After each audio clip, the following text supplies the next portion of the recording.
Psych, Denny Hamlin, Kyle Busch disqualified. Chase Elliott wins today's race at Pocono despite not leading a single lap.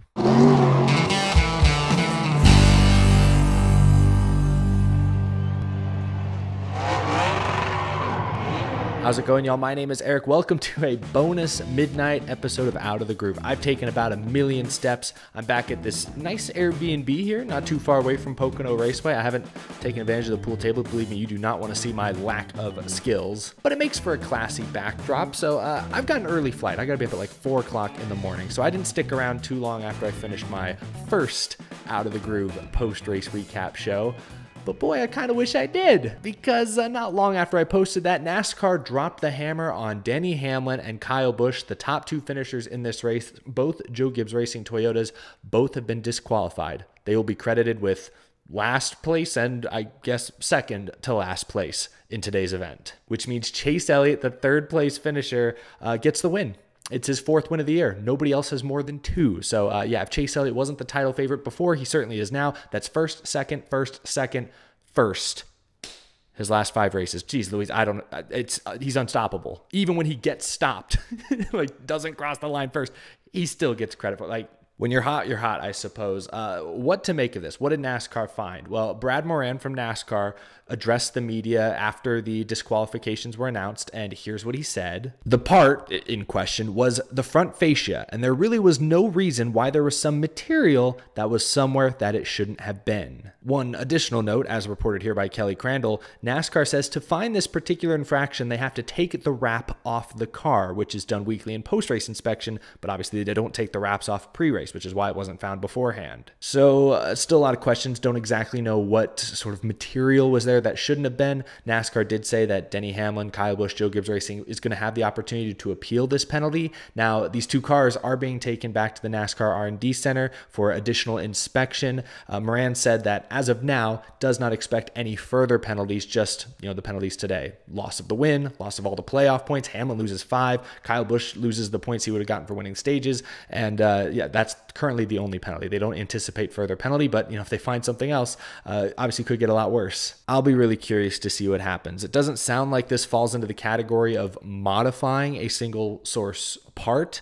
It just sounds like they added a piece of something that they weren't supposed to. So I doubt it will raise to a penalty like what we saw Brad Keselowski and RFK hit with earlier this season, but who knows at this point? All bets are off. There's a lot going on right now. I apologize if I sound a bit scattered.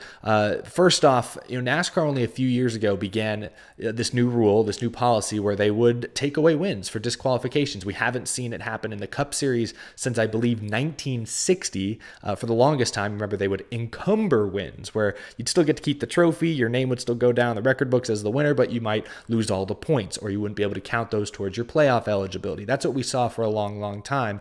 But now NASCAR has taken the bold step forward where they will now penalize and strip the win from a car or driver who is found to have failed post-race inspection. I like this new rule, and I especially like it now that they're able to do most of this post-race inspection the night of the race. Remember, in the past, we'd find out on Tuesday or Wednesday that, the winner from the previous weekends didn't count or it was encumbered. Now, at the very least, we find out 2 or 3 hours after the checkered flag. That's a huge improvement, and I am happy about this no-nonsense approach. The next-gen car was supposed to be an equalizer, and the way it was going to be an equalizer was because everyone gets basically the same parts and pieces. They just assemble it and apply their own setups to it to try and go faster. It was supposed to be more about the people behind the wheel and strategizing atop the pit box than who can spend the most money in the wind tunnel or at the shop, refining every piece to the finest detail. It was a complete culture change in the garage, and NASCAR, to help enforce this change, implemented stricter penalty systems and said, hey, you cannot touch these parts and pieces. You can't even put tape on the grill now the way you could for years and years. The teams know they're not supposed to mess around. The way Brad Moran described this as there was a piece of material that really shouldn't have been there for any reason,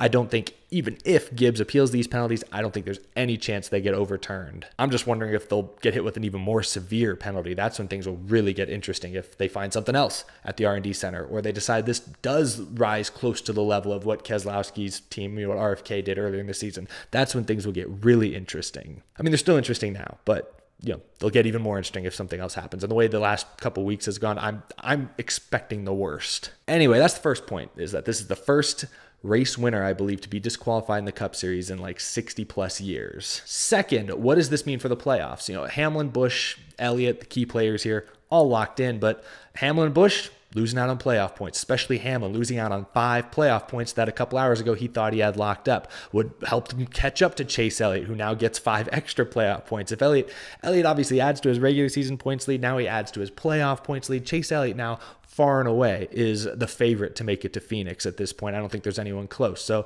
this does have championship implications. I don't know about playoff eligibility implications, but championship implications, because I think Busch, Elliott, and Hamlin are all considered frontrunners to make it to Phoenix. Now Elliott way, way, way ahead of the rest of the field. So the results of this penalty do have implications that will be felt in October and November without question. And the third thing I want to touch on real quick, unless something else pops into my mind here suddenly spur of the moment, but what does this mean for Hamlin and his payback, if you want to call it that, on Ross Chastain? Because, you know, Hamlin was supposed to pay Ross Chastain back when it matters most. In this case, going for a race win. Now, Ross Chastain still finished ahead of Denny Hamlin tonight, officially. So, I don't know. Is this payback still going to have the same impact on Denny Hamlin? Is he going to get that closure that maybe he otherwise had? I don't know. Denny Hamlin's one of those drivers where I feel like you can look him dead in the eye and have no clue what he's thinking at any given point. So I'm not sure how he'll react to this. I did see him tweet this tonight, implying that it's going to be difficult to get the checkered flag and difficult to get the trophy back from him. He's probably hidden it somewhere in an underground bunker. It's probably halfway to Charlotte at this point. He's going to hide it somewhere nobody can find it. I don't know. But yeah, you just never really know what Denny Hamlin's thinking. So how does this affect the way he races Ross Chastain going forward? Another guy who I think, along with Elliott, Busch, Hamlin, one of the championship frontrunners at this point. How will this affect the way the two race each other? Does Hamlin get that closure after this penalty? I don't know. We'll follow up on this during the week. Any appeal would be expedited, so we'd probably know the result of the appeal by next weekend at Indianapolis, so it'll go quickly. I want NASCAR to be transparent, especially about something this huge, this big, this race-changing, season-changing of a penalty that affects a number of different drivers. I want NASCAR to be transparent and explain to us exactly where the infraction was, exactly what they did wrong, but I will cut them some slack. Brad Moran gave some details tonight, more details tonight than we ever got about the whole Brad Keselowski RFK situation. And it sounds like it was something so black and white that I think JGR is going to have a tough time appealing. So I'd like an explanation, but if all we get is what we got tonight, I'll be at least like 70 or 80% satisfied. I think the fans deserve transparency. You know, all 60, 70, 80, 100,000 people at the race today, they went home thinking Denny Hamlin had won this event and thinking Kyle Busch had finished second. Instead, Kyle Busch finishes last in the M&M's 400. And everyone's finding that out like a day later. So I think fans deserve a very detailed, a very clear explanation. Hopefully we get that at some point. I understand why we can't get it right now. They're still going through some things, but by the end of the week, I'd love to have a clear explanation from NASCAR, what they did wrong and why they were penalized the way they were. So pretty crazy to see NASCAR's disqualification rule process play a major role tonight at Pocono. I'm sure there's already a ton of cheating Toyota comments down below. I'm sure there's a bunch of Mickey Mouse Chase Elliott comments down below. I look forward to all the glorious memes, but share your thoughts down in the comment section below. I did not expect to do 2 videos tonight, not after a Pocono race. Pocono. What a night. Anyway, y'all, thanks for watching. I really appreciate y'all sticking with me. I'll be back again probably tomorrow. We've got a lot. In fact, Monday Night Racing going on tomorrow, so we'll be live tomorrow night. Busy week of content. Appreciate you guys following along. I'll see you in the next video.